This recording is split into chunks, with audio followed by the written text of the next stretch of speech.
Hello, Aquarius. Welcome to Tarot in the Dark. My name is Tori. Tonight we're going to take a look at October 6th through the 12th. We do have a full moon in Aries on the 6th. This is going to be about your releasing of the old identities that you've been attached to. So this is about you letting go of the old version of you that is not going to allow you to operate in the space that you desire to move into in regards to your future self. Okay, specifically this month we're in Libra season, so we could also get hit with some specifics regarding relationships, how you show up in a relationship, what do you bring to the table, and what is it that you've been accepting from others versus what is it that you truly desire, that type of energy. A blessing of the waters is here at the bottom of the deck. And then you have a blessing for a fresh start. This is the energy that is surrounding the collective, guys, is that the collective is being offered an opportunity to assess whether or not you want a fresh start or not, okay? There's something here for you in regards to a choice. They've not shown me that blessing for a fresh start as a choice in the past, but that's how it's coming across for you, okay? Balance spirituality with practicality. This is a full moon in Pisces card. So yeah, there's something that you're going to have to make a decision on. The Orca energy with tend to your village. This could have to do with family, community. Then you have the hummingbird, remember the magic. I don't know why I was saying resources. I don't know what that has to do with this. Bottom of the deck energy. What do you need to release? That's the waning moon. And then you have the firefly energy here with shine your light. So for a lot of you, what I'm hearing, Aquarius, is that there's something that needs to be decided upon that maybe like you've been keeping in the dark. Okay, let's kind of get the cards out and see. But it feels like that. Like there's something that needs to be dealt with that you're avoiding. That's how it feels. I'm not even gonna lie. One more. Okay. Oh, yeah. Okay. Bottom of the deck energy is the Strength card.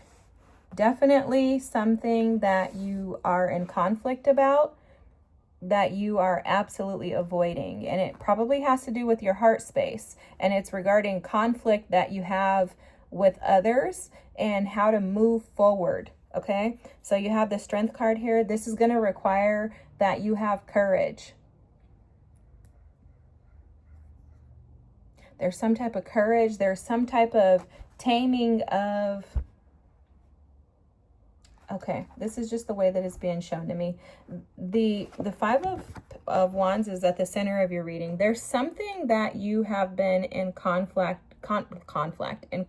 regarding. It could have to do with resources because you have the Wheel of Fortune here, but I don't know why I heard that. I don't know why I'm kind of keep hearing that. But the Five of Wands here at the center of your reading is showing that there's some type of conflict. The Five of Wands can be internal or it can be external. So there could be some type of conflict that you have with yourself or with others in your environment, in your workplace. This could be at school. This could be in your family, but there's some type of conflict this week that Spirit is asking you to move away from. For a lot of you, there could be some stubborn energy showing up. Oh, something else that's coming through too, you guys, with this Queen of Cups energy here, and then you have the full moon in Pisces, you could be trying to assess a situation from a very, like, the only way I could say this, like a Delulu perspective. So your mindset regarding something could be, or someone, because there are people here, but your mindset could be very much, impractical, because the balanced spirituality and practicality card with the full moon in Pisces, that's about releasing those goals that are not smart. Okay, you know how there's a SMART goal, that's like an acronym for something. There's a SMART goal. So there could be something that is a goal A goal that you have, because the wheel, I don't know why this is coming up as a goal, but the Wheel of Fortune is giving me goal vibes. So it could be a goal that you have where you could be neglecting something else. Neglecting something that has to do with your heart space is what I heard. So for some of you, you could be focusing on like the future, trying to move forward with life, but you're stuck between a rock and a hard place. For sure, that's coming through. And it's because there's something emotional that needs to be addressed that you're over, like stepping over. Like wishful thinking is what they're telling me, something like that. And they're saying to remember the magic, but to also tend to the things that you need to tend to. So there is a blessing on whatever this fresh start is for you. For some of you, it's a relationship for sure, with the Queen of Cups here, the Five of Wands. But there's something that ended or something that's a burden for you. Could be, look, this is showing up as like money, financial strain. So that's why maybe they keep saying resources. You could have some financial burdens this week, or you could feel burdened by finances. Something like that is coming through. And it's got you in this state of conflict because it feels like you have to make a decision that's like your heart and your mind. Like maybe you're connected to something emotionally. Say, for example, if this is a relationship, you could be emotionally connected to somebody, but mentally thinking this is not beneficial to me. You could also be afraid of success. You could be afraid of succeeding. And what can happen there is, with this Piscean energy showing up here twice for you, is you could be tending to things that you think will magically work out. So if this is a relationship, it's like, oh no, our relationship's going to be perfect, we're not going to have any issues. And then when an issue arises, you're like, oh my God, I can't handle this, right? When you have conflict, you're like, no, I'm going to win. Oh no, this is the worst thing ever. It's like a catastrophizing energy.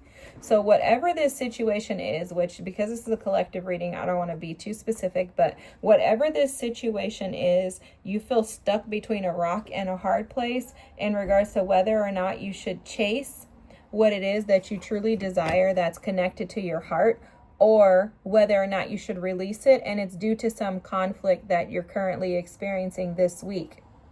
And I think what Spirit is saying to you, the message is kind of clear, that there's a need for you to tend to your village, meaning the connections, the people, the places, the things that are closely connected to you, because that's going to bring you back home and allow you to actually be able to listen. Orca energy is all about hearing through vibrations, through energy. Hearing the sounds that Spirit is cueing you to, for example, like messages and things like that. And there's something about your community, the village, the people around you, to where there's some sense of disconnect, and there's a need for you to go back to that space, go back to find your village, reconnect to your village, and tend to that space. And that will in turn assist and support you in other endeavors. Okay. It's like maybe some of you are confused about your path forward, uncertain about whether or not you're going in the right direction. Because I am picking that up, that there's some confusion regarding the direction that you're going in. And the hummingbird is like, hey, follow the path. But go back to your village, go back to your safety net, your safety zone, and tend to that. Be present there. That's what tending means. Be present there. And in that space, you will receive clarity to get you out of this confusing state, to get you out of this conflict. But there's something like returning home. like there's something about you needing to go back home. So for example, if you live in a different city or a state from your family, maybe going back home to visit could assist and connect you. For a lot of you too, though, I'm picking up on some ancestor energy here. So maybe going back to your ancestors to connect to them, and that will assist and support you in feeling like you're a part of a community, because there's some type of disconnect from where you belong. It's almost like you're an orca that's traveling independently, and orcas don't travel independent. They're almost always with others. So it's like you may have felt, or you may be feeling disconnected from your community, and Spirit is saying go back to that space so that you can reconnect, and that will align you with your destiny, which is also that which you love. This is beautiful, beautiful energy, Aquarius. I hope this is your reading. If so, feel free to drop a comment, like, and subscribe. Thanks so much for being here, and I'll see you next week. Bye.